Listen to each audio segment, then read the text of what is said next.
over to our panel on Christian nationalism, and I am turning it over to my colleague, Dr. Tony Kuriopoulos, who's the Associate General Secretary of, I want to say Faith and Order, but I might be getting that wrong because we've changed names, but Tony is still has his hands to the plow and is doing this great work of interreligious relationships with a focus on peace at NCC, and he will get our Christian nationalism panel started. Thank you so much, Tony. Thank you, Leslie. Good afternoon, everyone. It's a great honor for me to introduce our moderator for this session, Reverend Dr. Al Moss. Al is a friend and a mentor to me and a valued colleague of many of us who work through the NCC in interfaith relations. One of his leadership roles is as chair of the Theology Task Force that brought to life the policy statement on the dangers of Christian nationalism that was adopted by the NCC Governing Board earlier this year. Thus, he's an ideal moderator for this session. Al is an Episcopal priest and a historian. He represents the Episcopal Church in the United States and the Global Anglican Communion, of which the Episcopal Church USA is a branch, on a number of national and international bodies, one of which is the NCC. Al, I turn it over to you and thank you for leading us in this discussion this afternoon.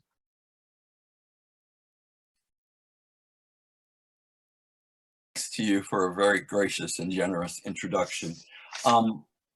I am delighted to be able to serve as moderator for this panel of very distinguished resource people. Our time is limited, and therefore I have to ask that we be succinct and concise in our remarks. And I'd like to begin by asking each member of the panel to take 3 minutes to introduce themselves, and if they want to make a brief general statement about their interest in this subject. And after we've had these introductions, I would like to address specific questions to each member of the panel. And why don't we begin the introductions with Dr. Miguel de la Torre. Hello all, my name is Miguel de la Torre. I'm a professor of social ethics and Latinx studies at the Irish School of Theology. And a very quick introduction as to my interest in the topic. Highly influenced by the late James Cone, who said all white Christianity is satanic.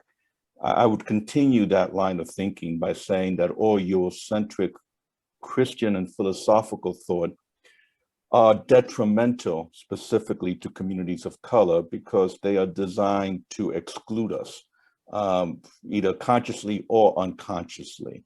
Therefore, the only way I believe that communities of color can embrace Christianity is by rejecting Eurocentric Christianity.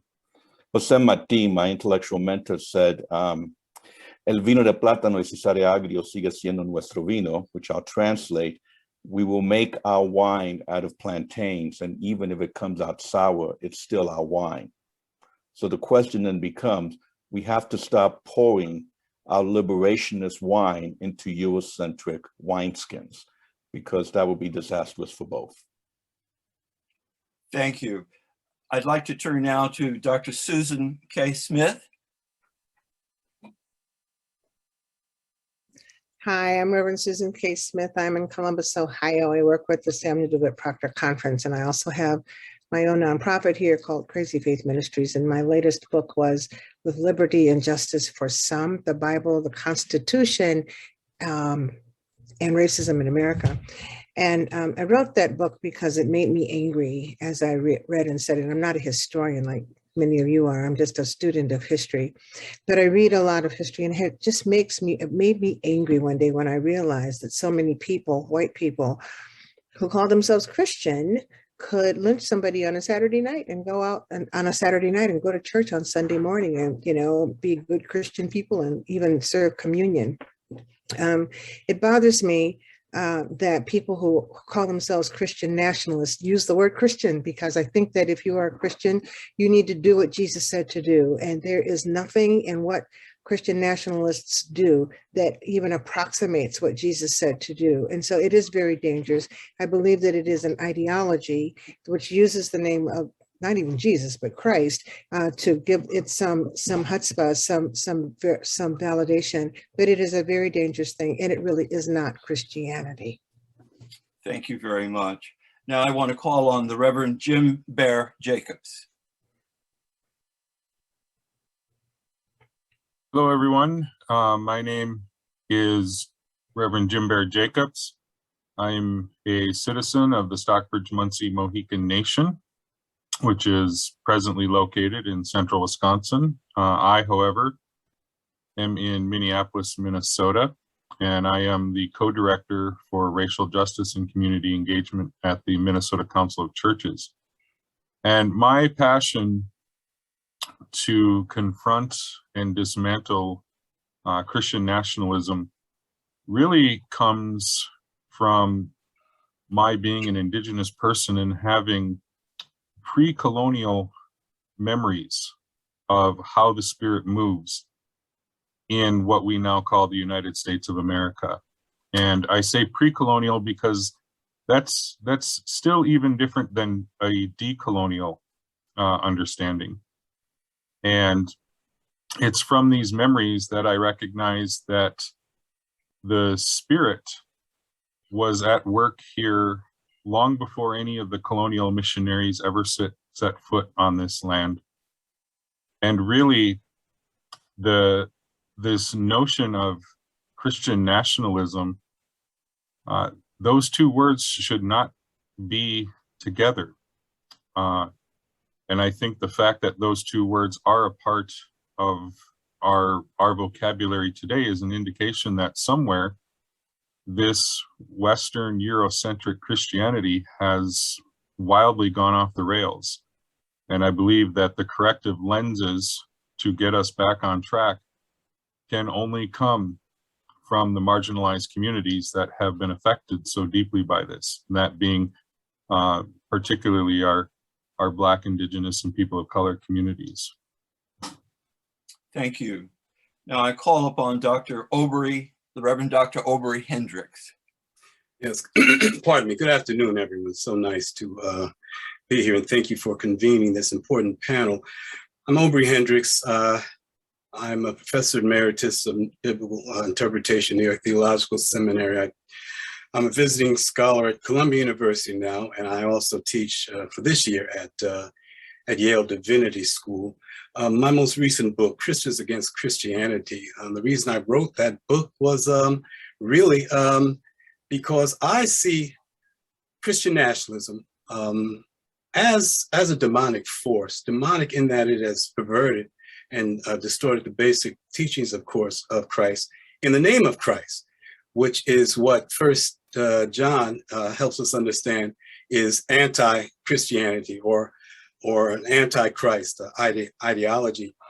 Christian nationalism really should be called Christian supremacy, because we have a handful of folk who first think that this country was founded as a Christian nation and should be a Christian nation, but a Christian nation according to their lights. In other words, Christian nationalism wants everybody to genuflect at the altar of their distorted and often perverted readings of the Bible.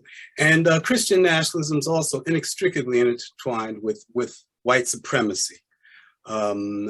Because its vision of America goes back to a time when Black people had no agency. In fact, when they describe the kind of America they want, Black folks, people of color, and people who don't believe as they believe have no purchase in it. And so I think this is so very important because we are in a time, an extremely dangerous time, and I don't think most people realize that the evil that is pervading this country promises to do much more harm than it has if we don't stop it. And of course, what the biggest example of that is that the hero of Christian supremacists, Christian nationalists, is an irreligious, sociopathic, pathological liar who cares nothing about knowing but himself and those like him, and who wants to destroy this country.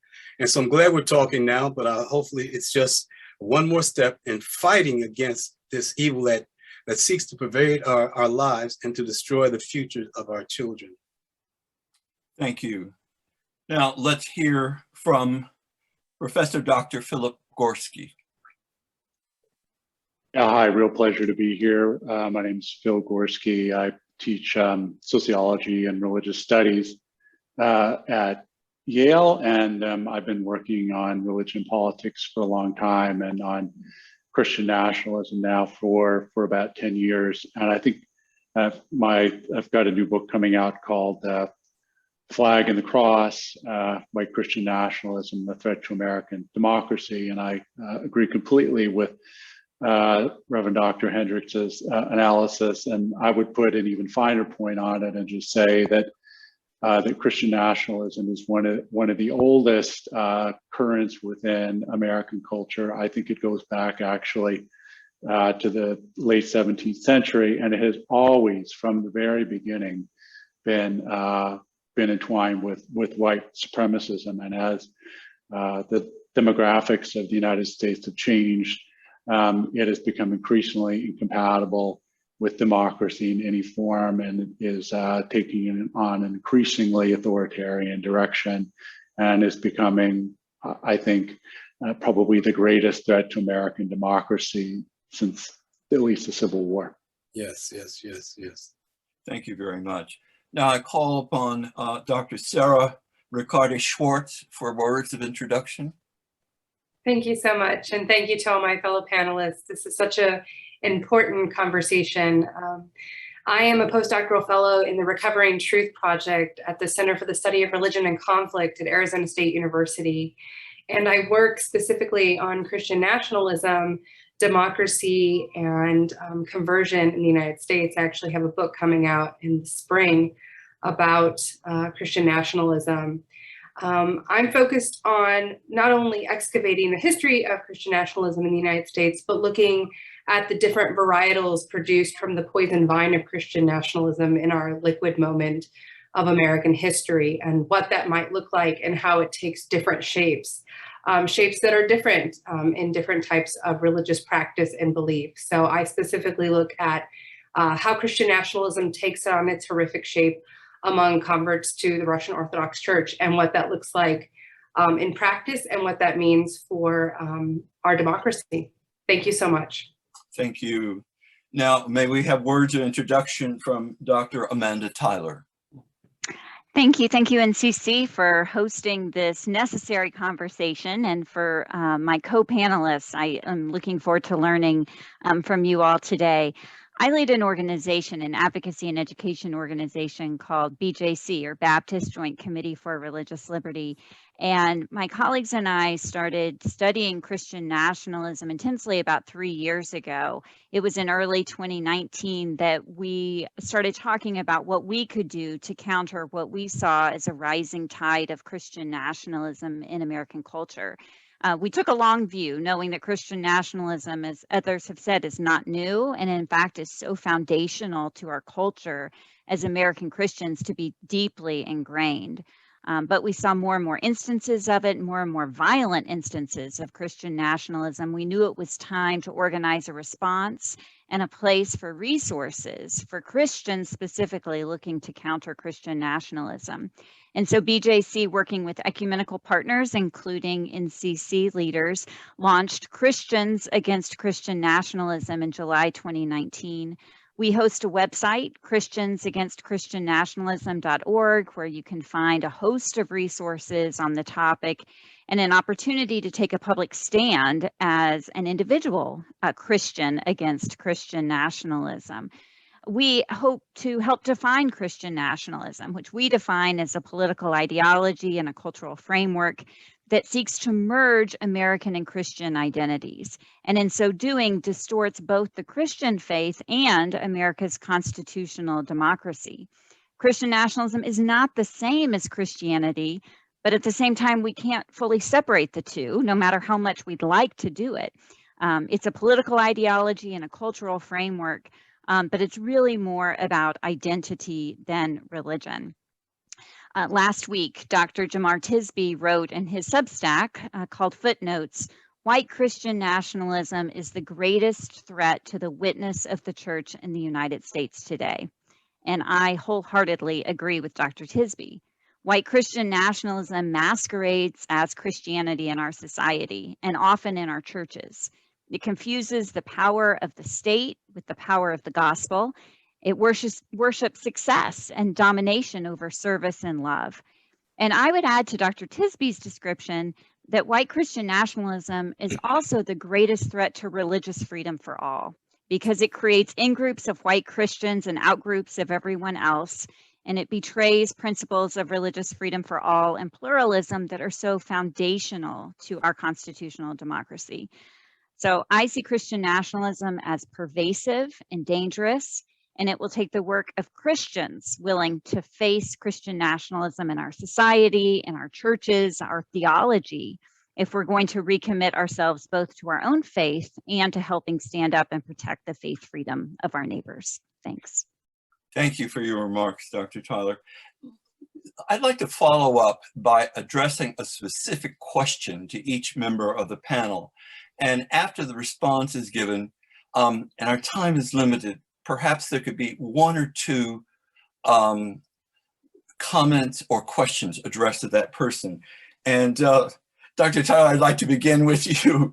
Can I address this question to you? What are the most effective things you think the people of God can do to dismantle the ideologies that have produced Christian nationalism?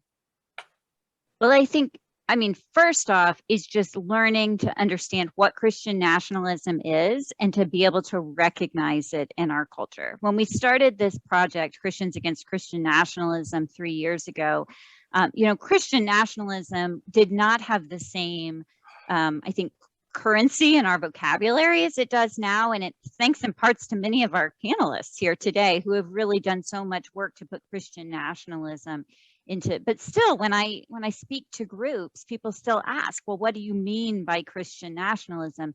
And I think that is because of its place, its deeply ingrained place in our culture, that often when Christianity, as I just said, masquerades as Christian nationalism, that we have allowed Christianity in many ways to be used by the state to prop up the power of the state. And so it really takes, I think, some really difficult sometimes and long work of doing some self-criticism of ourselves as Christians. I think it can be very tempting to point the finger at some extreme examples of Christian nationalism. I think this will undoubtedly come up at some point today. January 6th being a really extreme example of Christian nationalism. And I think we need a very strong response to examples of Christian nationalism like that. I think it's, other violent examples of Christian nationalism, like at Mother Emanuel AME Church or at the Tree of Life Synagogue. Those are awful and violent, deadly examples, and we need to draw attention to them. But we can't stop there. We can't distance ourselves and say, well, we're not like that. Instead, I think it behooves us to really look at what Christian nationalism looks like and have those tough conversations within our congregations. At Christians Against Christian Nationalism, we developed a 3-part curriculum for churches to use that can really help walk small groups through this kind of exploration.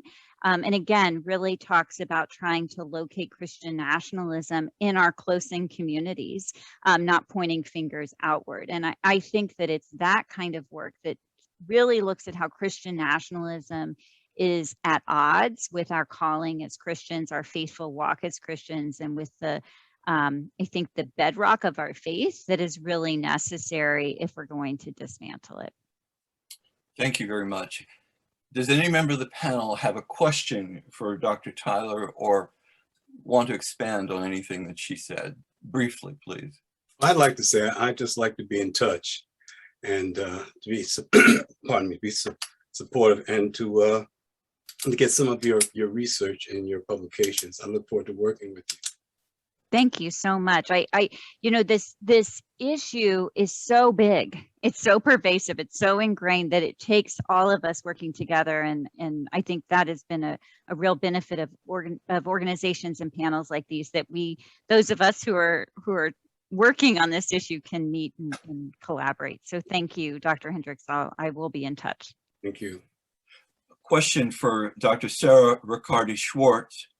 What do you think is appropriate when people say that Christian nationalism is a form of idolatry? I mean, how is it not idolatrous, right? In the Orthodox Christian tradition, there's a political theory that's been denounced as heretical, which is ethnophilatism, and that at its core is the conflation of church and the ethnos, the state. And this is what we see in Christian nationalism, isn't it? It's the desire on the part of Christian nationalists to privilege Christianity in the interest of what they see as the white American state. So I would say, how can we not call it idolatry? Comment, question? Well, no, it's not a question, but yes, you're absolutely right. It's idolatry also because they worship they worship the ideology they conflated, and essentially they end up worshiping their own interests and desires, and that's why it's idolatrous, because their interests and desires take precedence over what the gospel says. Thank you. I wonder if Professor Gorski would offer some reflection, some analysis on how Christian symbols have been used to support nationalism.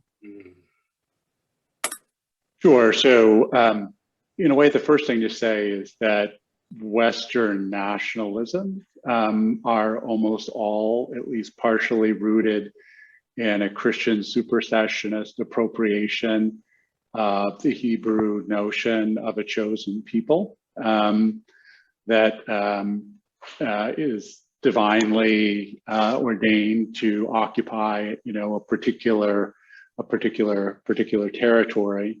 That certainly was very, very much part of the self-understanding, as I think we all know, of the Puritans and many of the early colonial settlers in the United States. They eventually came to see the United States, it became the United States as their promised land, and they came to understand the native peoples as Canaanites or Amalekites who were occupying their birthright, as it were, and therefore had to be driven out or exterminated. But there is also a kind of a second biblical root that, kind of a poison root, but one nonetheless, which I think is important to point out, and that is a certain kind of apocalypticism, which has become extremely widespread, particularly amongst contemporary white evangelicals. And the reason this is important is because it creates this very strong us, them, good, evil boundary. Indeed, postulates that the boundary between good and evil runs between people, between groups of people, rather than running through people as individuals. And the third piece, the third sort of thread, which is really important to understand, is what I call the racial curse matrix, which is the way in which the biblical story about the curse of Ham is appropriated to justify chattel slavery and eventually the enslavement of Africans in the United States. And it's the way in which those three threads really get kind of tied together that's crucial to understanding white Christian nationalism. As I said in my introductory remarks, this is very old. So the idea of Christian nationalism is really, I think, only entered into mainstream public discourse probably over the last couple of years, and especially since the Capitol insurrection, where people saw it on their television screens. But it is important to realize it's a very old and very, very deeply rooted understanding. I mean, I refer to it as a sort of a deep story because I think for many people, it's not even something that's explicit, articulate. It's just something that is kind of humming in the background. Well, of course, the United States is a Christian nation. Of course, the founding documents were somehow based on Christian principles, and of course, the territory of the U.S. is the sort of the birthright of white Christians. And I must say, despite having studied this, I was truly shocked yesterday by the results of a recent PRI poll that Robert Jones released, showing that amongst white evangelicals, roughly 60% embraced this idea of the United States as a divinely ordained promised land for white Christians. So this is very alive, and I think the observations that others have made, that it's not only alive, but growing in particular as it begins to meld with forms of white supremacism and white nationalism that used to be very much on the margins of American politics. Thank you. Questions? Commentary in response? Well, I want to build on that by addressing a question to Dr. Obery Hendricks, which I think is sort of looks back at the remarks that we just heard from Professor Gorski. Some of the insurrectionists, Dr. Hendricks, on January 6th stopped for prayer, waved flags that had the name Jesus on them. What do you think of the response of Christian leaders to this kind of drama? Or was there a response? Or what should have been the response if you think something was lacking? In what response came and what response was not heard? Well, yeah, something was lacking. And what was lacking was a sense of responsibility to the gospel. I think that the abdication of responsibility among Christian leaders is just shameful. When we saw that insurrection and we saw the cross and a hangman's noose side by side, there should have been a huge hue and cry throughout the country, throughout the nation by Christian leaders. What we should see is a coordinated response by Christian leaders to counteract this Christian blasphemy, because essentially these people they're going through the country and they're almost, to a certain extent, they're not even opposed. They're not stopped. They come to our churches. They go wherever they want to go, wherever a progressive Christian is speaking or hold a rally. They go and they're disrespectful. They disrupt.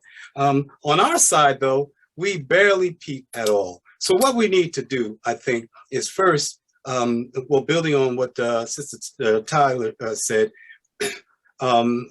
we need to point out what's wrong with these people. But more than that, we need, as Christian ministry and Christian ministers, and as the church, to go back to basics and start proclaiming what the gospel really is and what it says.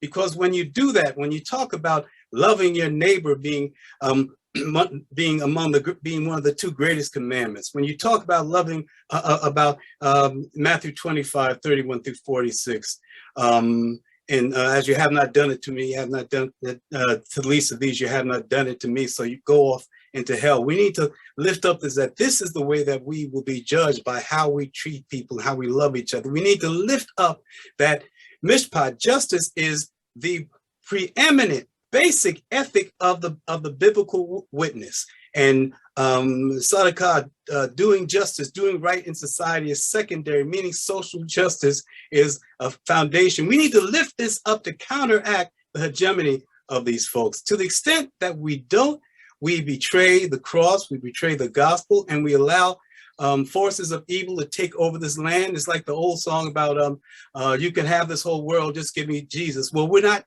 going to let the devil have this world. We're not going to let forces of evil have this world. We must stand up and speak out. And that means sometimes going out into the street and putting ourselves on the line. But if we don't do this, we've lost. We're lost. Response? I wanted to add something to that, to Dr. Hendricks. Many people who call themselves Christian really don't do Jesus. If you just think about it, they just don't do Jesus. They don't call out Jesus' name. You know, at the name of Jesus, every knee shall bow, every tongue confess, and people don't believe in that. And There's a couple of things that hit me while Dr. Hendricks was speaking. One was a story that I read about the father of Charles Marsh, who was a pastor of a Baptist church in the South. And he did this sermon called The Sorrow of Selma. And when I was reading it, I was thinking, because this guy was supposedly a progressive, he was a white Baptist, but he was going to do this sermon on the sorrow of Selma. He was talking about the march across the bridge. And I was thinking he was going to talk about how it was right for Black people and people who were in alignment with that to walk across that bridge and walk to Montgomery to get voting rights. But his sermon indicated that he was not quite sure that Jesus was in favor of Black people getting their rights. And when I read that, my heart fell out of my body. I was just crushed. And then I read a story about Sam Bowers, who was a Grand Wizard of the Ku Klux Klan. And he believed that he had been called by God to save white supremacy. He says that he had an experience like a Damascus Road experience, and he believed that he was called by God to save white supremacy. But he called himself a good Christian man, and he was a Sunday school teacher. And so he gathered his posse of killing, these killers. And before they would go out, they would have prayer and they would do fasting. They would do all of that. Even the night before, they would go out to lynch somebody, and then they would do it. So when I saw those people during the insurrection do that, while it ticked me off, I was not surprised, because unfortunately the silence that Dr. Hendricks is talking about, I think comes because I think many people are uncomfortable with the message of Jesus, with that core foundational principle, the great commandment that you should love the Lord your God with all your heart, all your mind, all your soul, and your neighbor as yourself. I think many white pastors are uncomfortable with it, or for any number of reasons, one of which might be that they might get kicked out of their churches. And I think that accounts for a lot of the silence. Brother Moss, may I just one quick thing. And Reverend Susan is a tremendous sister, and I'm so glad to see her, and I love her work. But I must push back just a little, because the triumphalism, the every knee shall bow, every tongue confess, I think is part of the problem. It's trying, and that gives license to those whose hearts aren't clear to oppress others who don't, who aren't Christians or don't embrace the Christian, what they believe to be Christianity to be. So I just, I felt compelled to just, I know that's not where your heart is, but I know that, but I mean, just compelled to deal with that, because that's one of the, that Christian triumphalism is part of Christian nationalism and white Christian supremacy. It is. Thank you for that. Thank you. It makes me want to ask you, Dr. Hendricks and Dr. Smith and Professor Gorski also, how do you deal with the fact that many conservative Christians say that Donald Trump is an instrument of God? Ooh. That there is a kind of a divine purpose being worked out in terms of his emergence as a powerful political figure? This is said by a number of people. Well, yeah, but not only is it said, they've called him a messiah. And Sheldon Adelson's wife, Sheldon Adelson, the late casino mogul, major funder of Trump, she said that they look forward to a book of Trump in the Bible. I must say it's almost, and I'd love to hear what my colleagues say, but it's almost like he's a metaphysical source of evil. I mean, he has opened up this Pandora's box of evil, and everybody is able to throw all of their hatred into it and still feel they're Christians. He is endemic, and he is the epitome of what's wrong with these people, because Trump has his evil says that right is wrong and wrong is right, and they have embraced that, and that really speaks to where the hearts of these folks have been all the time. He's given them license, and they build him up because not only because he gives them license, but he legitimates them in the public square, and they know that he hates who they hate. And so what it really comes down to, that underlying them is this substratum of hatred, and he enables Dr. Smith, did you want to come back on that? I just agree with what Dr. Hendricks is saying. They have been so indoctrinated in what they believe that they do call him God. They do call him God. But I think that the turning away, as Dr. Gorski said, the turning away from, I get the basic foundational message of the gospel started a long time ago. I mean, Charlemagne, Constantine, and all of that. And then when Pope Urban II comes and he sets the Christian group up as a group of militants, that was not of the gospel. That did not come from the gospel. And so I think that people have been, for a very long time, as Dr. Gorski says, for centuries, that stuff has been ingrained in them. And sometimes I think they would rather have anything or anyone be called God or Jesus other than the God and Jesus that's in the Bible. Before throwing this open to the entire panel, I would like us to hear from Dr. Gorski if he has anything he wants to bring into this conversation at this point. Sure. So I would just here speaking again as a sociologist rather than a theologian. I hesitate to tread on theological territory, when I'm surrounded by such distinguished scholars of scripture. But I think two things I would point to. So I think you find the sort of the most avid sort of supporters of Trump, in the sense, or public proponents of Trump, are actually, in a certain kind of, sort of new apostolic reformation, a certain variety of neo-Pentecostalism, folks that tend to have a very kind of magical worldview in which, they really, imagine that there is this kind of, struggle between light and dark going on around them all the time. And I think, in some ways this overlaps with sort of secular culture of, kind of superheroes and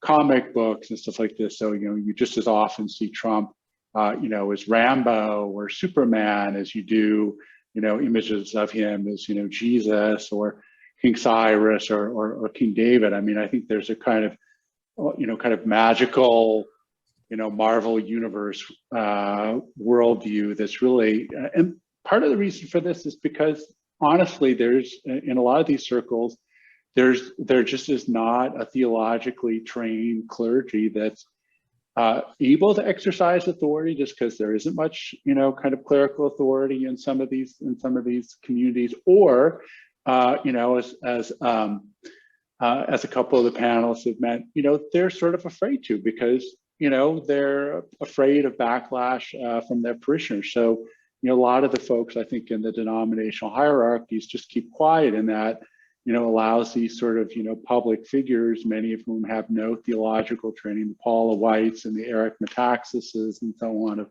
of the world, to really be the ones who speak. And all that those folks really care about is branding and power and proximity to power. And so they'll basically just say anything that their audience wants to hear, rather than, really kind of, preaching the gospel message to them. Before moving on, are there other comments or questions to the last three speakers that we've heard? I'd like to hear Dr. De La Torre. I do have a comment about this. I think we also need to be, first of all, I agree with what my colleagues have said, but I do want to add a note of caution, that also, so it's very easy to look at Trump, to look at Trump's follower, to look at January 6th, and say, this is white nationalism, this is bad. But liberal Christians are just as detrimental to, than the conservative Christians. It's not, I don't want to fall into this little dichotomy that conservative Christians are the ones that are right, the nationalists, and liberal are the ones that are woke and they got it. Liberal Christians are just as complicit with white nationalism that the Trumpites were, that we saw on January 6th. Right. And I think one of the problems with this Euro-American Christianity, which is part of white supremacy, which is part of this nationalist movement, as I said earlier, it's detrimental to all, not just people of color, but to white people as well. And for people of color, we need to really learn how to decolonize our minds, how to stop using European ideas and concept about faith and look at our own symbols. I mean, the kind of work I'm trying to do is how does Elegua, which is my Orisha, help me understand my faith as a Christian? Because that's my symbols from the island that I come from. And for white people, and I'm talking about not necessarily skin pigmentation, I'm also talking about those who embrace white ideology. Forgive me, I'm a good old Southern Baptist. They need to get saved. And by getting saved, that means they need to reject the evil of European philosophy and Christianity and learn how to bow their knees before the God, the creator, whatever faith tradition that may come from, of the marginalized and of the oppressed and of the wretched of the earth. Dr. Moss, can we ask Brother Dillatore to unpack the danger of liberal Christianity? Yes, I was going to follow. Thank you, Dr. Okay. All right. Yeah. I think, all right. Yeah. Mike, it's interesting. My own experience, I have found liberal Christians to be at times more racist, and yet they don't know they're racist because after all, they are liberals. I've seen them to be more dismissive of communities of color who have a strong faith tradition because they're beyond all this faith stuff. Yes. I see a certain degree of hubris that they get it. One of the things I like to always say is that the problem with conservative is that they don't think I'm saved, and the problem with liberals is they don't think I have any intelligence. So really, I have a problem with both sides of that equation. And I think one of the things that we all need to start moving towards is more of a liberationist way of understanding faith. And sometimes that move may not be a Christian move. How does Islamic liberation inform my tradition? How do the Orishas inform my tradition? How do humanist ways of understanding faith inform my tradition? How do I get away from, as was mentioned earlier, this triumphant Christianity that is so damning historically to so many people groups throughout the world, specifically those who have been colonized? Thank you. Thank you. It seems to me you're talking about the separation of national pride from a religious infused kind of triumphalism. But I'm also wondering if there's something within Christianity itself that is so attractive to this conquering God. I mean, when we say go out to every nation and make disciples out of them, well, as Jim Bear Jacobs could definitely tell us better than I can, that was devastating to the indigenous people of this continent. So is there something even within this Christian faith that is problematic that we really haven't wrestled with? But going forth, brother, you raise a good point, but as a biblical scholar, part of what, biblical scholars like myself trying to do is, what we're trying to point out is the problems with the interpretation. It says go out and make disciples. I mean, what are disciples? Students. It's saying go out and make students of everyone. Teach them. It doesn't say go out and make them, and make them bow at the altar of our beliefs. So you're absolutely right. But it's these triumphalist and dominationist readings of the Bible that go back right to Constantine that are still being embraced, that we have to unpack and show how deleterious they are. That's some of the work that I know you're doing, I'm doing, Susan Smith, a lot of us. But you see what I'm saying? It's how the lens through which they refract the gospel is distorted. They can't, and it's always going to be oppressive. And that's why we have to fight them, continue. Every day we have to pose them. I'd like to draw Reverend Jim Bear into this to ask him, what were the signal moments in your wide-ranging work in ministry that convinced you that Christian nationalism has its roots in racism, white supremacy, and, you know, reflecting on these earlier comments? Yeah, I'd actually like to, I'll get to that, but I'd like to piggyback on Dr. De La Torre, and his warning against progressive liberal Christians, because that is so true. You know, being in these realms of white progressive Christian spaces is exhausting for Black and Indigenous people and other people of color. And in very real terms, it's much easier to navigate the conservative spaces because at least there, the racism is overt. It's right out in front and you know what you're dealing with. You know, this notion of Christian nationalism, at its foundation, what feeds it is this mythology of American exceptionalism. And conservatives and liberals are both apt to fall into that trap of this mythology of American exceptionalism. And so I want to bring you back to the 2016 campaign and one of the presidential debates between Hillary Clinton and Donald Trump. And this is when Trump was espousing his "Make America Great Again" trope, and you know, it was everywhere. And in one of the responses to one of the questions, Donald Trump talks about how he's going to make America great again. And Hillary Clinton's response was, "America is already great." And so you have both of these components buying into this mythology of American exceptionalism. And when Senator Clinton made that comment that America is already great and has been great, I don't know about my fellow panelists, but I know at that moment, I'm sitting there thinking, well, when was that great? In what ways is it great? You know, and so you have this purveying ethic of buying into the mythology of American exceptionalism. And so that, you know, that for me that's a kind of a defining moment that,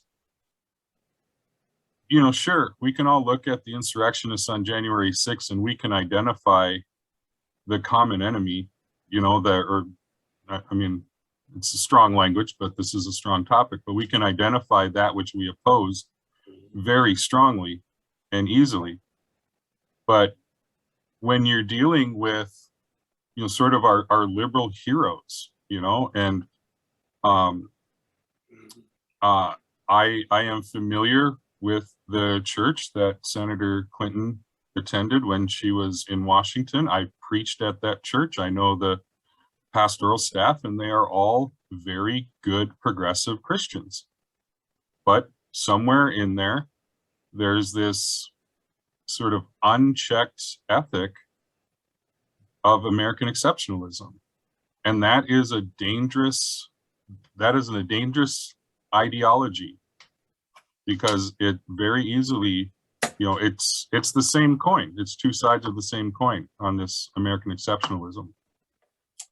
What do we think of this critique of liberal Christianity and also of conservative forms of nationalistic Christianity? It's raising some fundamental questions. I just want to quickly follow on that remark, because I thought that I think that's an incredibly important point that was just made. So just one sort of historical footnote is, like, if you turn the clock back a century, the people who were flying the flag for Christian nationalism were not the conservative white evangelicals in the South. They were the white liberal Protestants in the North. And so, you know, and I think this is a really important point, that there's still, you know, amongst, you know, a lot of progressive white Christians that, you know, just unexamined American exceptionalism. I think that's absolutely right. And I think It's also a danger to focus too much on the insurrection. I mean, the way that I would put it is, the insurrection was like an earthquake, right? You could suddenly, for a moment, see these powerful forces that had been moving underground and build the pressure that had been building, for decades erupt to the surface, and people who were blind to it suddenly were confronted with it. But the danger of focusing too much on it is that it makes it too easy both for some conservative white evangelicals who are deeply Christian nationalists to say, well, I'm not that. If that's what you mean by Christian nationalism, that's not me. But it also, I think, makes it a little bit too easy for some white liberal Christians for the same reason to not examine their own, the way in which their own worldview is still shaped by American exceptionalism. So it's a very important point. Susan Smith, would you talk a little bit about the resource that you just put up on the screen and tell us why that sort of speaks to what we're struggling to make some sense of? We can't hear you. You're muted. Because at the very center of all of this is, so-called Christianity, and people lift up the name of Jesus and they lift up the Bible and they use that as their foundation. They use that to justify what they're doing and saying. But this Negro Bible, it's an incredible document, and it's like they went into the Bible because they did not want Black people. This is about maintaining power and using the Bible and God to do it. And so they went into the Bible and they did all kinds of crazy things. So for example, the book of Exodus, which in our Bible has 40 chapters, in this Bible, there's only 2 chapters. In the book of Genesis, there's 50 chapters in our Bible. In the slave Bible, there's only 2. None of the minor prophets are included. None of the Psalms are included. It's incredible. The book of Mark is not included. And so we were Black people in this country and around the diaspora were indoctrinated with a mutilated, manipulated so-called Bible. And all of that helped to make the white people believe in their superiority, but also helped to create a mindset in the minds of many Black people that they had to get away from that. They could not worship a God who would not want them to be free. And so when you read this thing, and I actually sat down and read it, I was just stunned. But I think that in order for us to understand where we are now, we have to understand what was done back then. And this is just a really good resource for that. Dr. Gorski, please come in and tell us verbally what you just put on the screen and why that's important for us to understand. Well, this is just sort of an advert from my co-author Sam Perry's next book, which is on evangelical Bible translations. And he's gone through really with a fine-tooth comb and looked at the way in which just sort of subtle choices about translation, continue to inflect, the Bibles that are most often used in many of these congregations in the direction of white Christian nationalism. It's really, really stunning and, really fine scholarship. So watch out for that too. Mm-hmm. Mm-hmm. Are we going to cope with this crisis? Or is this something that really is so complex and so difficult to deal with and so threatening to people to deconstruct and disentangle that we're sort of trapped in a kind of a internal tribal warfare between different groups of American believers and activists? I'm not wanting to believe that. I'm like Dr. Hendricks. I believe that we have to be show up and speak out and do teaching. I think whenever I do workshops and stuff, people are always surprised at, and I'm not a scholar like all you guys. I'm just a student of history, but I think that it always makes me feel good when because people are really searching for, even the quiet liberals are searching for what's going on, what's at the root of it. And so I think when we begin to speak up and understand that there will be a risk. There is a risk to speaking out. There is a risk. There is a cost. But I think if we remain silent, what we are saying is that what's going on is okay, and it is not okay. And so people who have a different perspective, like what's his face, Robert Byrd said when he was talking about the parable of the Good Samaritan, and somebody said, well, don't you believe in the Bible? I surely do. Don't you believe in loving your neighbor? He said, yes, but I get to choose my neighbor.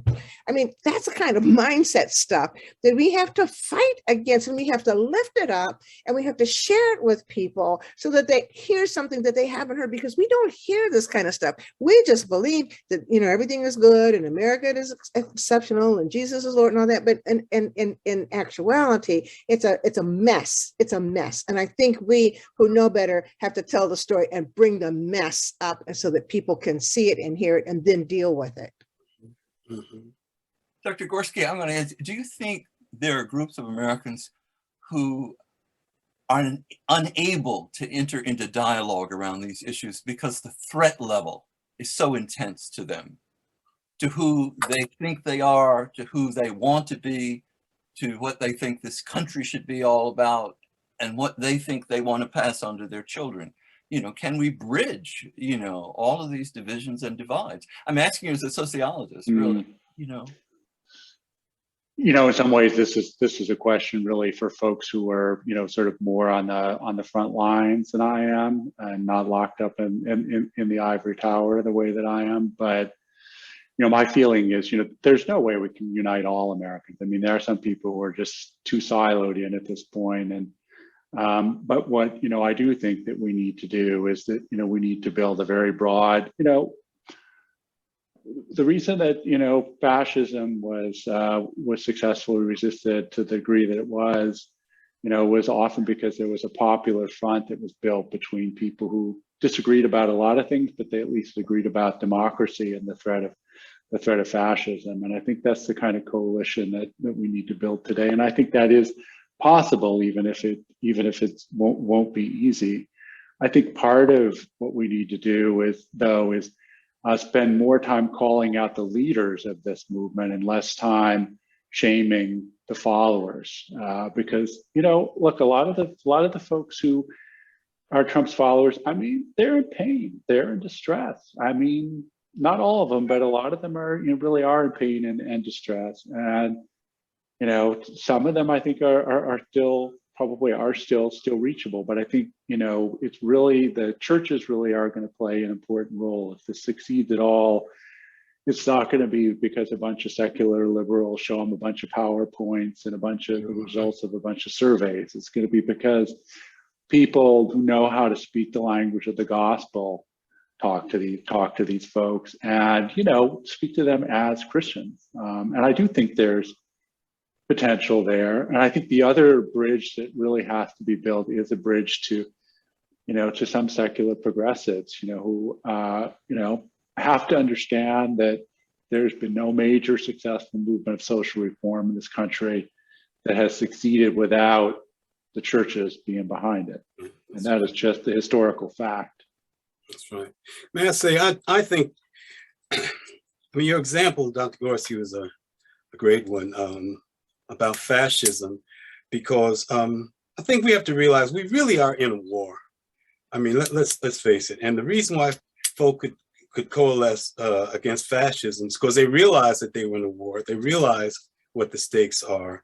And I do think then that we have to sound the alarm a lot more loudly and with a lot more alarm to get people to really realize that the future of this society as having any decency at all, the future of our democracy, the future of our children. I'm worried about my great-granddaughter who's 4. What kind of country is she going to have?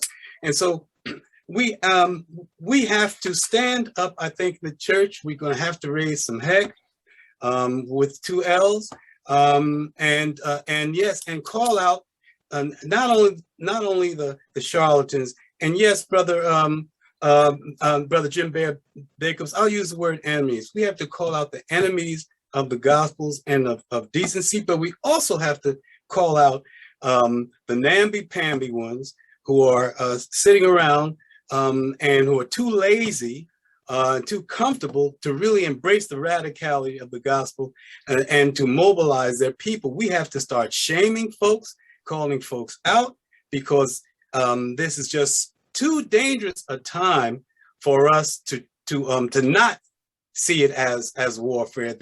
Those who are standing against us see it as a war, and they're winning the war. So we must stand as warriors against them. And not talking about picking up arms necessarily, but I'll leave it at that. Well, Dr. Hendricks, do you see any religious or even secular leaders who are doing the things that you say need to be done? And I'm addressing this to the entire panel. Yeah, and I'd like to hear from my colleagues. I see Reverend Barber, for instance, it continues to lift up the moral case, and that's a good thing. But that's like Gunnar Myrdal, who believed that you could that with greater education and exposure to the truth, the enemies of the civil rights movement were going to be moved. That's not going to be the case. I see people like Freddie Haynes in Texas, who's standing tall. He's calling out evil. He's on the front lines. There are a few who are doing that. Not enough. We're looking to mobilize more and more.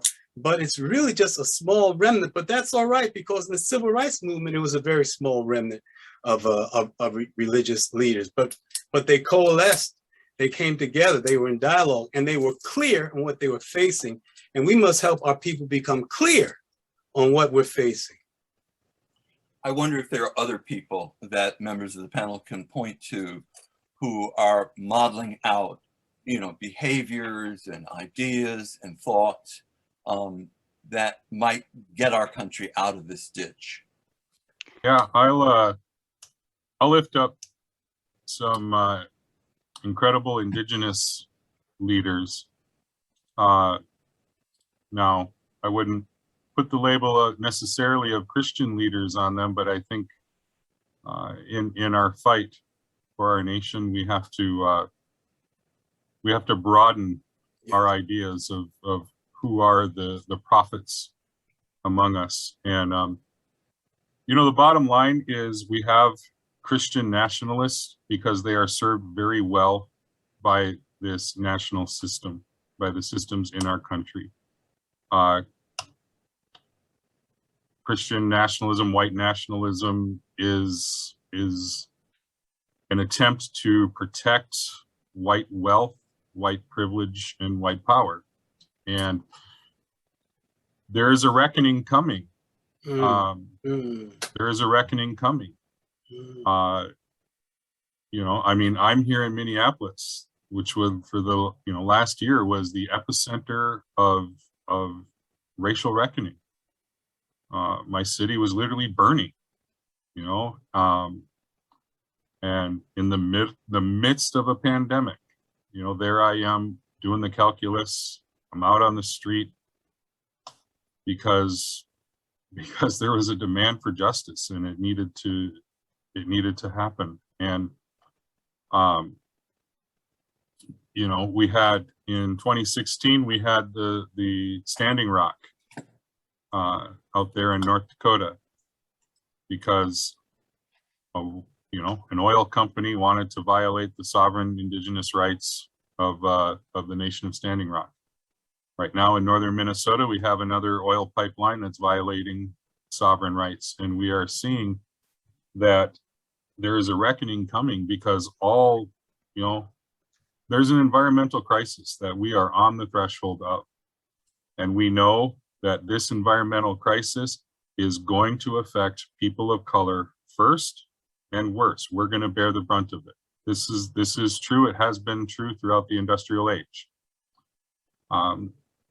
And so we have incredible indigenous leaders, Tanya Badhart-Bull Allard, who passed on recently, Winona LaDuke,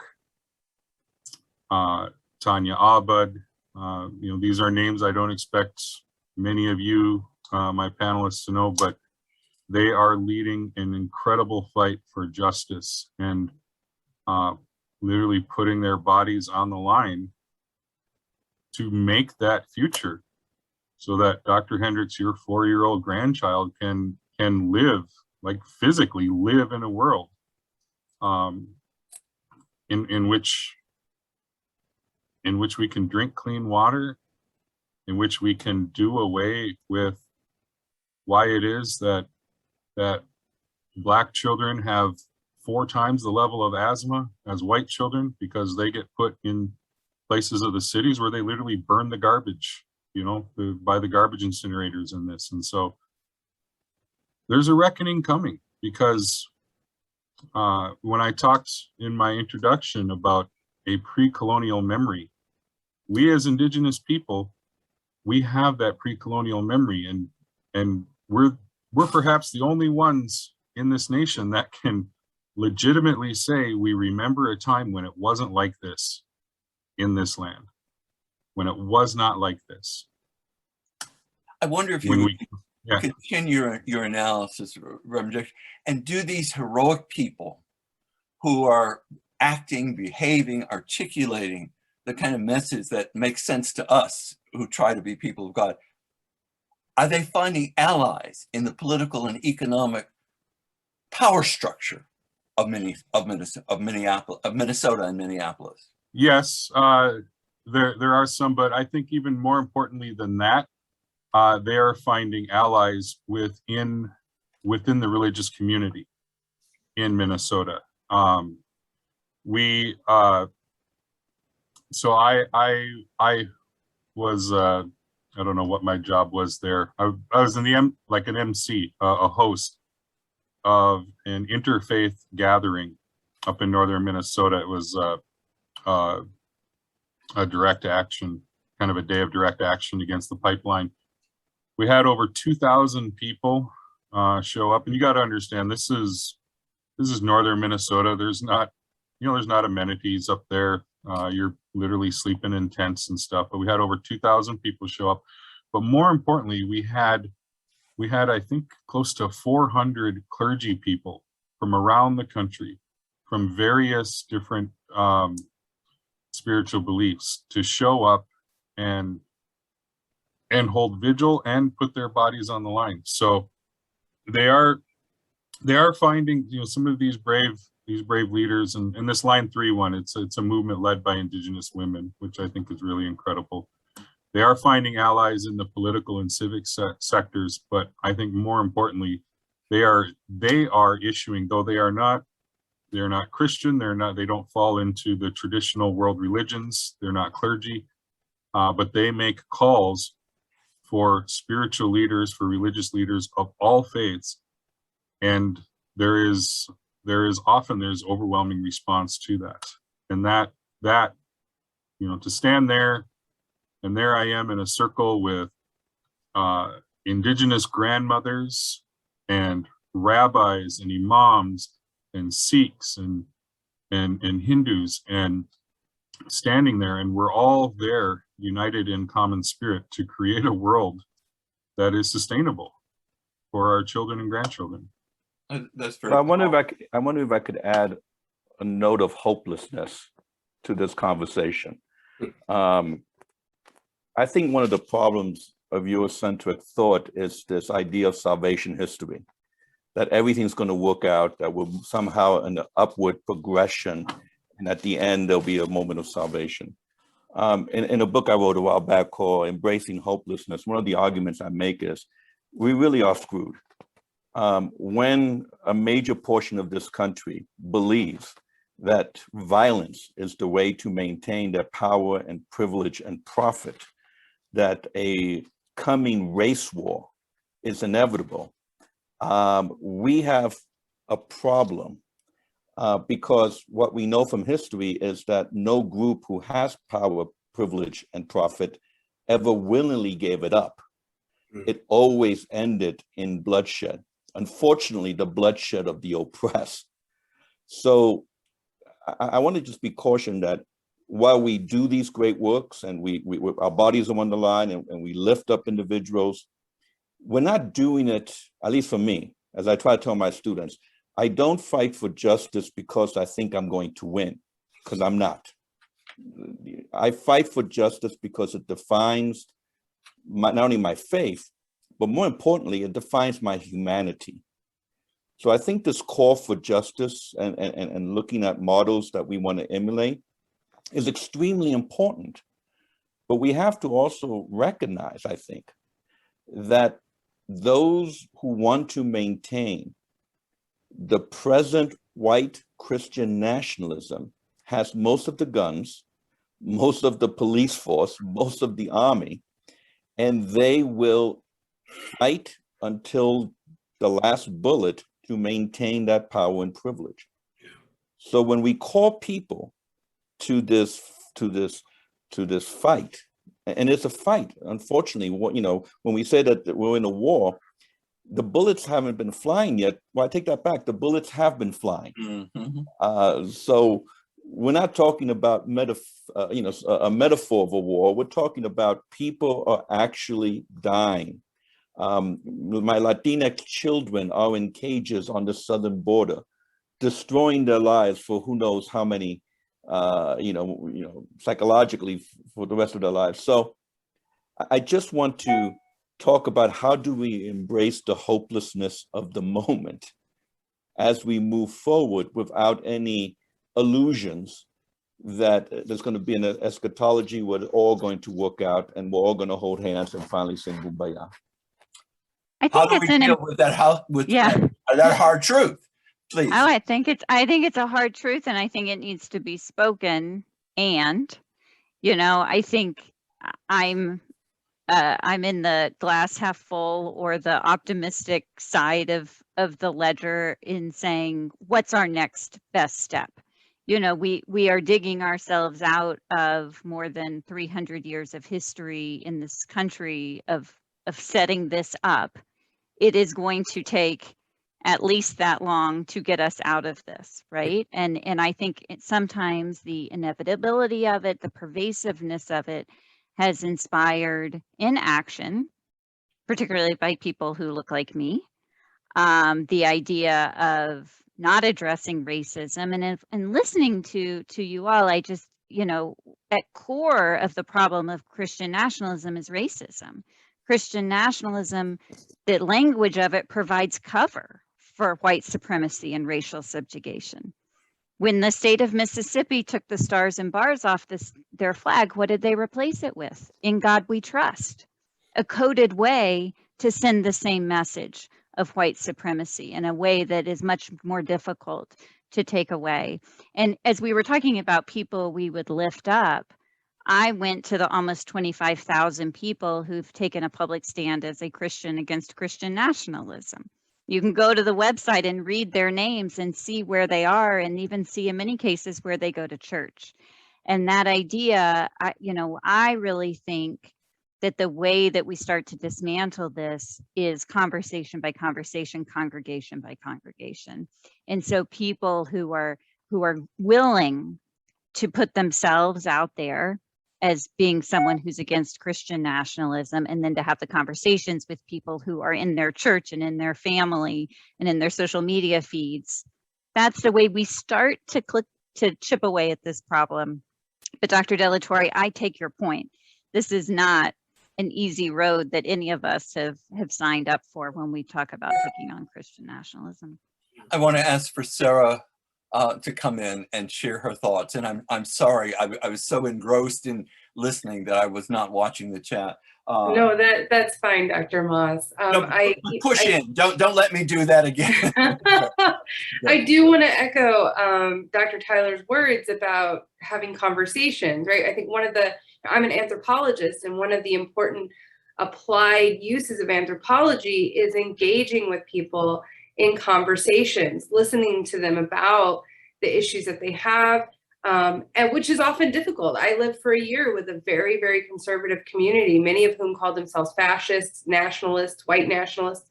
It was not an easy situation, right? It's not easy to sit there and listen to people say things that demean others. But it's important to have those conversations, because if we don't, we can't excavate why they come to these beliefs and why they hold to them now. And I'm also very grateful that Reverend Jim Barrett-Jacobs brought up the issue of environmentalism, because we have to remember that Christian nationalism is an intersectional ideology, and it requires an intersectional approach, right? It's about racism, it's about bigotry, it's about issues of capitalism, it's about issues with homophobia, transphobia. All of those are just tied up within Christian nationalism.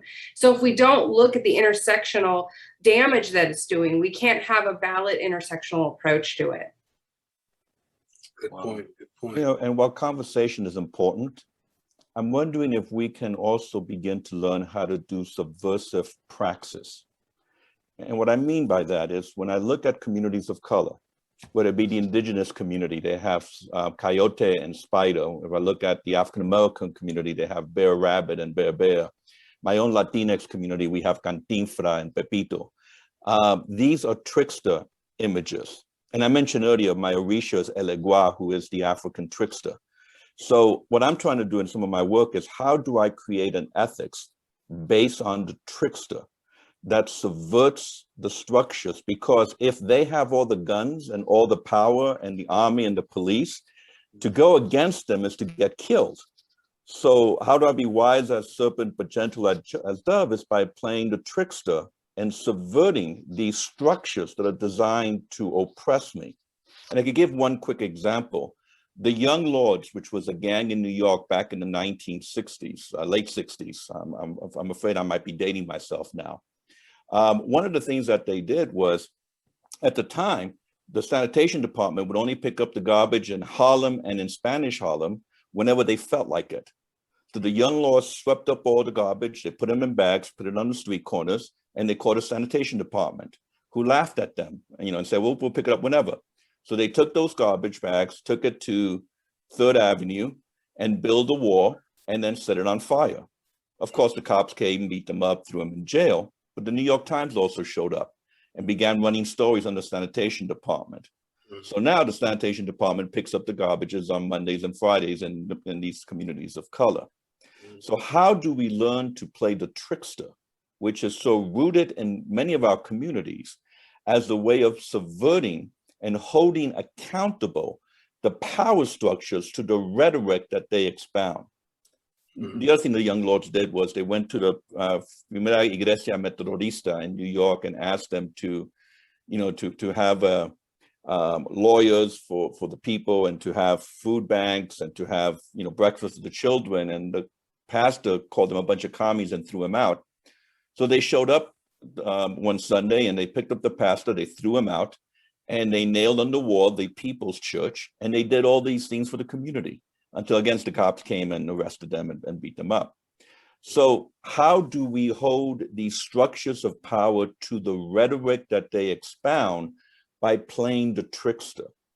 So we need to start also thinking, we need to stop going to the police department to get a permit from the police department to protest the police department for police brutality.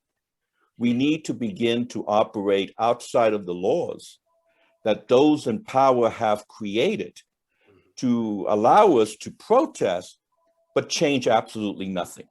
Absolutely. And I'm not calling for violence, although I am a violent man trying to be nonviolent, as Chavez would say.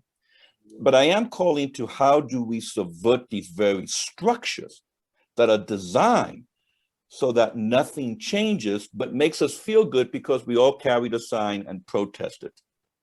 I have students who always come to me and say, Dr. De La Torre, let's all go get arrested. And I'm like, I'm a Latino man. I don't have to go out to try to get arrested. It comes natural for me.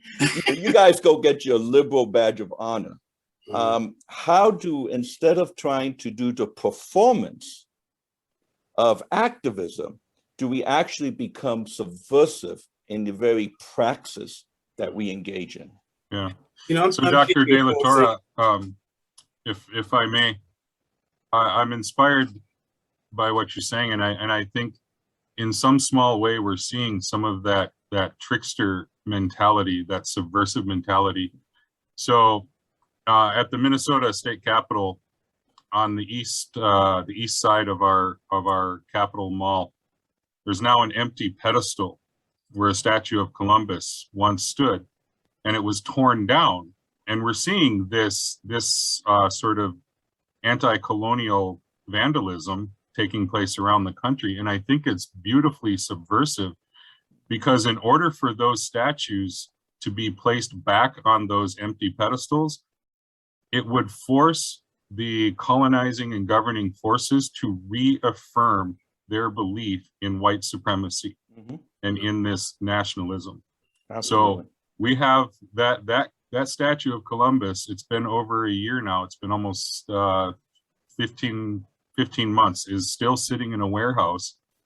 And the indigenous community here is just daring our state officials, go ahead, put it back up, reaffirm your colonial imperial ideology. And I think that's maybe in a small part some of that subversiveness you're talking about. I think that's a major part. In one of my books, I called it an ethics para joder. And for those of you who know Spanish, I apologize for my cursing, because joder is a Spanish word that is similar to the English word that begins with F and ends with K. And it is an ethics that screws with the power structures. And what your community is doing is exactly that. I'm not inventing something new. This is what people of color have always done throughout their history of oppression. I'm just naming it for my own Latinx community. May I say here that a couple things real quickly. Take your time. Sister Tyler made a good point. You know, many of these people are absolutely wrong, but many are sincerely wrong. And Dr. Swartz also was raising this point. They don't, you know, and we do need to talk. We do need to try to talk to them. I mean, I'm not taking this mamby-pamby, liberal approach, but there are folk who just don't know any better. And as you said, there are folk who are in pain, and we need to try to have some kind of dialogue. Okay, and I agree with that. So, we shouldn't just demonize all these folk, because some of them just don't know any better, and some of them, and maybe the majority, I don't know, but some of them just don't care. They're just angry, and some of them feel hate. But the other thing is, I'm teaching a course at Yale this semester, the religious dimensions of the civil rights movement. And what we've been seeing as students that, there's, the civil rights movement was, was deeply, the underpinnings were deeply philosophical. Bayard Rustin and Martin Luther King and Glenn Smiley, these folks, they sat and they thought this thing out. But there are a lot of lessons for us to learn from them today, I realize. And so Dr. De La Torre, in talking about strategic approaches, that's something, there's something to be learned from these folks, because they were facing the white hot heat of the police state and a much more pervasive hatred and violent white supremacy. So I just wanted to I wanted to just add that to your very cogent and very important remarks. I feel. I feel the same way. I want to call a pause for a minute, and if Leslie or Keith are available, I'd like them to direct some of the questions that the audience has. I can't do that at the monitor where I am. Leslie or Keith, are you available? While they're doing that, can I just quickly respond to Dr. Hendricks on Certainly. And Mano, I love you and I agree with you in many respects, but one thing I will say, I am tired and no longer have the desire to speak to those in power. I don't mean those in power. Yeah, or even white folks who refuse to even deal with these issues. I instead want to talk to those who are the oppressed, and my conversation and my books are only directed to them. And if those people who are white, and by white I'm talking ontologically, I'm not necessarily talking about skin pigmentation, want to read my stuff and they could learn something from it, all power to them, but they are no longer my audience. Yeah, I have spent too many years talking and trying to convince and trying to raise consciousness. and it has been a waste of my time. I am finding greater fruit and greater, more success speaking to my own community, whose minds have become so colonized by the prevailing way of doing theological thought, that those are the individuals that I am now concentrating my energy with. And if white people learn something from it, all power to that, but that's not my goal any longer. No, I'm there with you. I'm not the one. I thought that. I'm not the one. Someone should do that. I'm not the one, because I'm sick and tired. Yeah. Our lives are on the line. Yes, exactly. I'm with you, brother. I grew up in the Black Nationalist movement, man. We weren't much for hearing what other folks. We were looking to do something subversive. So we're on the same page. We're on the same page. I just wanted to clarify that. I know, brother. I appreciate it. I do. And I appreciate you. You know that, though. Likewise, hermano. So we have a question from Mary Finkley. She says, I'm trying to think through the language. We have anti-racist. What's the descriptive terminology framed from a positive perspective for someone who's against Christian nationalism? How would you say what we're for, not against? I'm happy to take the first crack at that. I've thought quite a bit about it as someone who helped form Christians against Christian nationalism. We get that question a lot. Why did you just name it as something that you're against? And I say, well, because we thought it was important to bring awareness to this term, to this ideology, to help people give a definition to it. And then I say, but quickly go and read our statement, because at the center of our project is a statement that has a set of unifying principles of what we are for. And so, for example, people of all faiths and none have the right and responsibility to engage constructively in the public square. That's something that we're for as Christians against Christian nationalism. Patriotism does not require us to minimize our religious convictions. That's something that we're for. We can be patriotic and we can stay true to what our religious convictions are, even when they come, especially when they come in conflict with the powers of the state. So those are some tools that can be used, and these were always meant to be open source tools for anyone to talk about. Here's how I can talk about what I'm for, as opposed to just what we're against, which is Christian nationalism. And I think this goes well into this other conversation we're having. I think we see that there's so many different ways and so many different perspectives that we can get at going for against Christian nationalism. And, Christians against Christian nationalism, I explained, we were always deliberately exclusive. When we started the project, we usually work in interfaith circles, and we went to our interfaith colleagues and we said, what would you think about people of faith against Christian nationalism?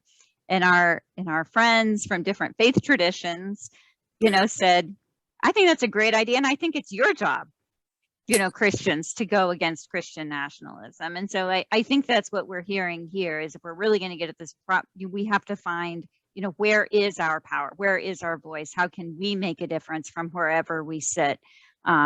In society, and I am just learning a ton from listening to my colleagues here today. Carry on, Leslie. Carry on. More questions from the audience.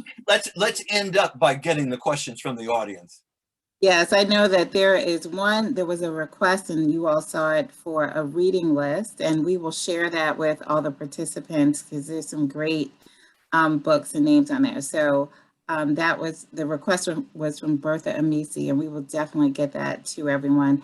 David Applegate asked the question, just as only a minority identifies as white supremacist, there's only a minority who would identify as Christian nationalist. It's easy, especially for white people like me, to be blind to its influence on our Christian faith. How can we lovingly disentangle Christian nationalism from our faith when those influenced are blind to and deny its existence? It's a good question, David. Thank you. Good, tough question. I think that one way to do it is, I think it's so important to go back to basics and proclaim what we understand the call of the gospel to be to build a loving and just and a healthy society and world for all people, and proclaim that. Because when we're talking about Christians, it's so important to continue to go back to the text and to proclaim, because many people don't even read the Bible, and they talk about they're Christians, and there's so much they don't know about it. Libertarian Christians who are against the social safety net, they don't know that Jesus talked about poor people more than anything else other than God. Now, they might not care, but we have to put it out there. And so again, just I guess to summarize, we have to go back to the basis. We have to go back to the call for a just and loving world. We have to lift up the things that Jesus taught, the kind of vision that he gave. We have to lift up Luke 4:18. We have to do these things to push back against them. It makes it harder for them to continue to proclaim their stuff when we counter it. That doesn't mean they won't keep doing it, but it make it harder. I'll give you one example. When President Obama came out with the Affordable Care Act, he started out saying that this was a function of his faith. It was a moral call. Then he switched up, and that's hard to push back against. But for some reason, he made it a political decision. He started talking about it in political terms, and that's when they were able to get him. So we must proclaim our position from a position of strength from their text, which is what I do in my work. Take what they're saying and counter it with what the gospel says, and it makes it much harder for them to continue to proclaim that foolishness and the lies they proclaim. That's a positive way of dealing with it, I think. And Man, if I could add to what you just said, and I agree with you 100%, they need to go back to reading the text, but the problem is they don't know how to read the text. Because if they did know how to read the text, they would, they wouldn't be so committed to this white nationalist supremacy. So the way, if I could add one more step to what you just said, they need to start buying books written by biblical scholars of color, queer scholars, feminist scholars, and read those texts. Yes, to learn how to read the Bible through the eyes of the marginalized of the earth, not through a continuous reading of, German biblical scholars who basically just reinforces Eurocentric thought and Eurocentric philosophy. They have to read the Bible from the margins. And I apologize, I just said the title of one of my books. Which I've read. So the point is, we have to read also from scholars who reject Christianity. I think of my dear friend Tink Tinker, who was a New Testament scholar, and why, as an indigenous person, he rejects this Bible. We need to also read those texts because they challenge even our very basic assumptions. Amen. That's good. I would just throw this last question to Sarah, and then we can close out. This has been awesome. My phone is blowing up with just an affirmation of how great this and enriching this panel has been. How, Sarah, would you say each of you sees parallels with religious nationalism in other contexts? Can you say a word about that? Yeah, I think, it's going to be different based on how you understand it historically or sociologically or anthropologically or theologically. We definitely see in some religious traditions, religious nationalism expressed very closely to Christian nationalism. I work in Orthodox communities, so the religious nationalism that I see expressed in Russia, it has a lot of similarities to Christian nationalism expressed here. So I think we always have to be mindful of Christian nationalism in the global context, right? Right now we are focused on the United States, but the United States is part of the globe, right? And if we're not thinking outward, we're not truly understanding how American religion is shaped by and shapes other parts of the world. Great. Leslie, I want to begin to wrap up at Yep, this that's point. it. But first of all, I want to thank the panel for what has been a rich and informative, a challenging, and at points a very painful discussion. And I'm going to state my own personal feeling about something that was, to me, very powerful and reinforcing. And it was the comments that Professor Miguel de la Torre made about subverting a system that is really structured to block and prevent any kind of positive change, religious or secular. He gave the model of some activists in New York. In Chicago, there have been some, radical activists, some Christians, some non-Christians, who decided one of the ways in which they would send a message to the economic and political power structure of Chicago was by shutting down the street where the people with the most wealth spent all their money, the Magnificent Mile, Michigan Avenue. It's as if the underprivileged in New York shut down Times Square and Fifth Avenue and said, until we get some of this gravy, we're going to stop you enjoying having all of it. I think that's what we're called to do when we watch the fate of people of high morality and Christians in Hong Kong, in China, in Russia. We see that there is a structure that understands theology, that understands sociology, that understands politics, and doesn't give a damn. They've got it all, and they're going to hold on to it by any means necessary. Only if we break up the party, make it hard for them to pleasure, will they begin to pay attention. Because if they see the prospect of losing it all, they might concede a little. Amen in that chair. Leslie, bless us and send us on our way. That was really powerful. Thank you for closing out that way. This has been a great panel. I wish we had more time. I do want to just take a moment. We're going to take a break. Our next panel will start at 4, but you will get a chance to a little bit of a bathroom break and to go grab a snack. It's that time of the afternoon, for at least for us on the East Coast, where you need a little afternoon pick-me-up or coffee, and you'll have time to do that.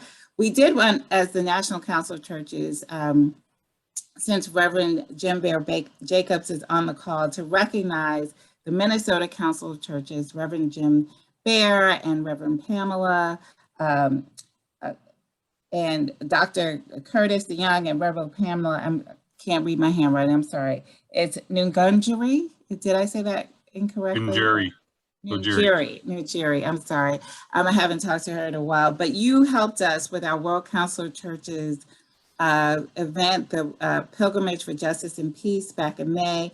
You lifted up Indigenous communities and Black communities and did a fantastic job of even the intersections of both of those. We were moved and transformed.